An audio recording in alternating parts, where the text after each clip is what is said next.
Would you believe I'm now in Sainsbury's picking up cream crackers for my sister? Can you hear me?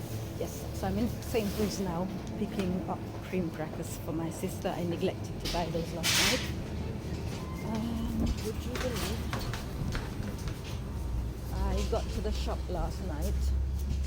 Excuse me, please. Thank you. Got to the shop last night and neglected to take my shopping list with me. And here we are, cream crackers. The thing that I needed to get, I've got everything else, but neglected to get these. So now I've got my cream crackers. But that's not what I wanted to say. I got to the shop. I didn't realize I use this shop all the time whenever I need rolls of thread. And I got to this shop and I got there at 4 minutes past 1 basically in the afternoon, of course. And it closed at 1, so I missed it by 4 minutes. So I shared the video, the previous one that I've just done. I shared that on Facebook with a caption that I can only think that was God giving me a day out. Now people would think that, why would God allow you to perform violence? I didn't perform violence on anybody, I just opened my mouth. I'm now going to the till, bear with me a second. Hello, how are you? Yeah, not too bad, okay? I am very well, and yourself? Yeah, good, thank you. I just need to pay for those. So bear with me 1 second.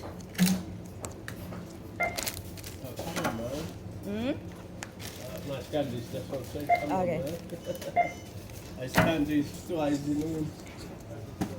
Right. Can please. Do you have next card? I do. Yeah, please. Thank you very much. Hold on.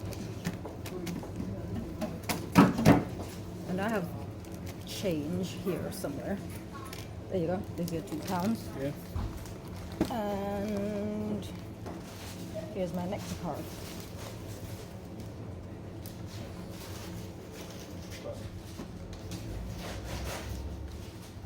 Did that scan? Fantastic. Thank you. Thank you. All right, have a nice day. Yeah, thank you. See you, Next bye. week, thank you. Bye-bye. See, I know how to be pleasant. I was perfectly pleasant just then, but you would have thought that that was my evil twin on the bus. But, you know, I'm the type of person who, if you ask for it, I'll give it to you. So, like I said, I just find it fascinating that, sorry, I'm trying to put these crackers in my bag now. Give me a second.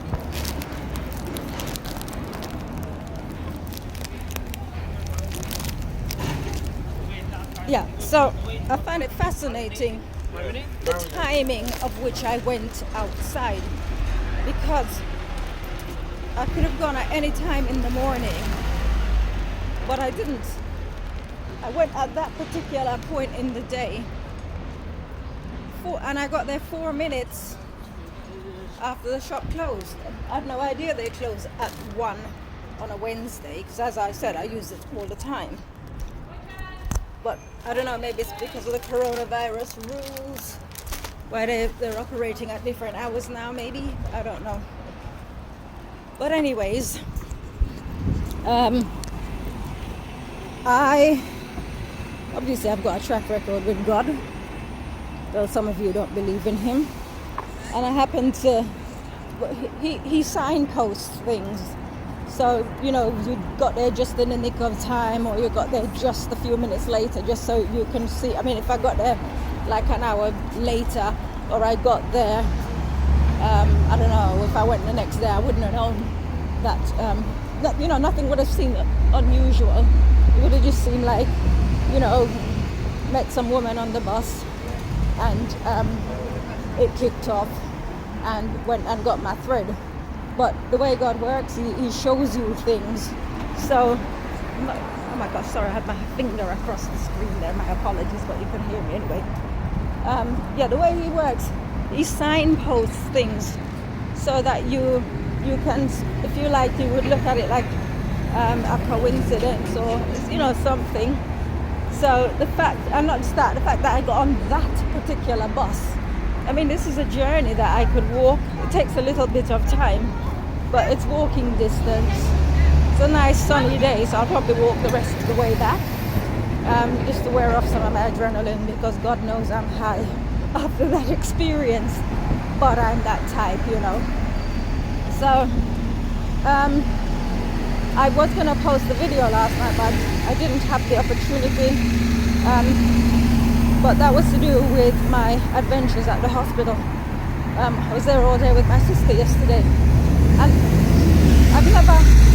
at no time in my life have I had tolerance for idiots. I just don't tolerate idiots.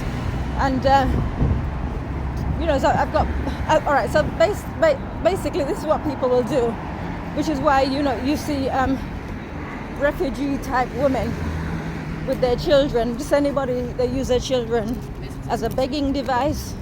They stretch out their hand, oh, money for children, I can't feed my child. I don't have any compassion for this kind of person. Anybody who would come to me with their child trying to prey upon my goodwill, they get nothing. So by the same principle, I basically abandoned my sister at the front desk, because we were at the hospital all day, and I did not, I've said so many times, I'm not going to wear a mask. I don't support it. I think it's foolishness, and I don't support foolishness. You know, my mother was saying, oh, just put a scarf around your face. No, I don't. I will go to my grave with my principles around my neck. I don't support anything that I don't support. Right, so I basically abandoned my sister at the desk, and because the guy was saying, oh, you need to put a mask on, and I said, I don't need to put a mask on, and I said, I don't want to have this conversation, right? And I was very clear about that, and he said, well, you need to shield your face. I said, I don't need to do anything. I said, I'll wait outside. And you see, what they do is, I said, they think that because my sister is there and needing support and it's the hospital, they wouldn't think that I would abandon her at the desk.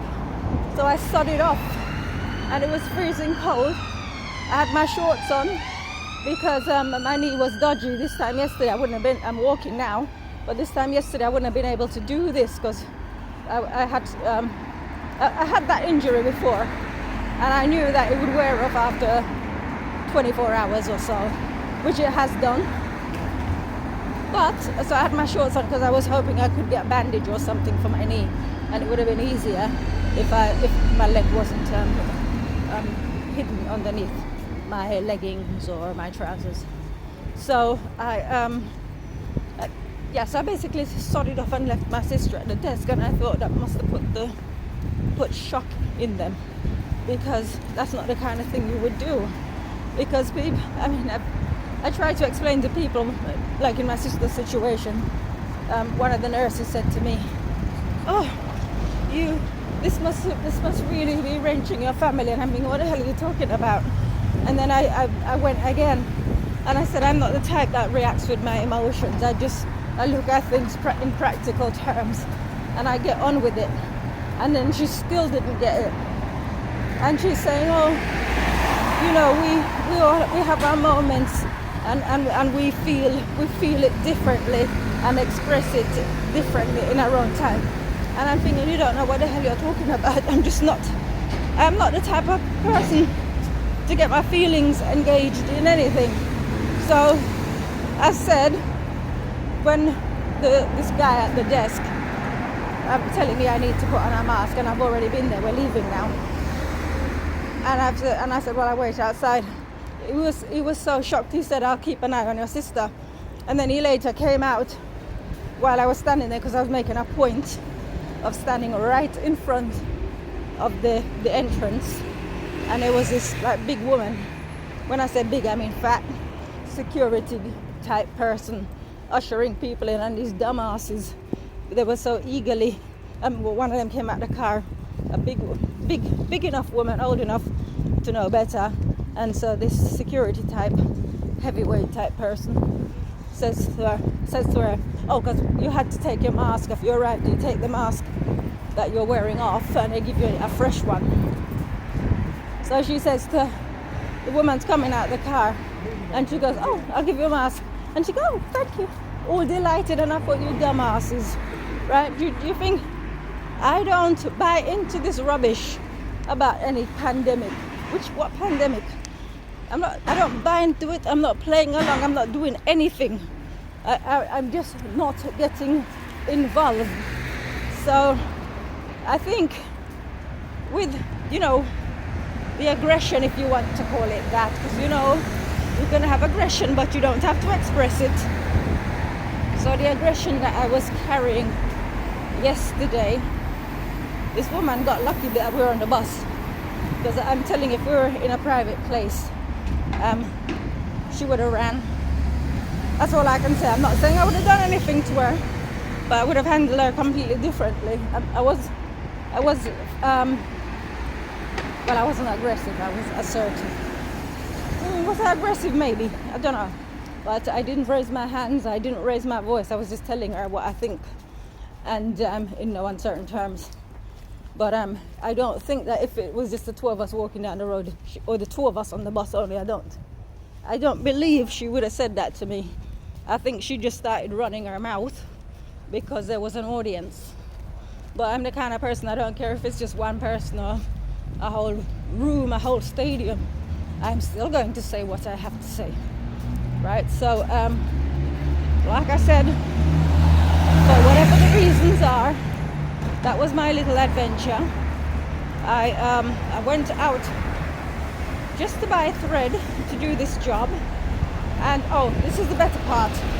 There's a shop next door to the one where I went to get the thread from that's closed, and it's a bit like a hardware type shop that sells a bit of everything. So I asked the guy, do you sell thread?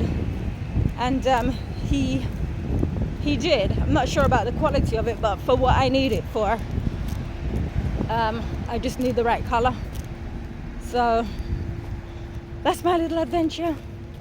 That was my adventure yesterday, and I mean to keep having more adventures as long as this coronavirus crap keeps rolling along. I ain't taking no prisoners. We'll see if more adventure comes my way, but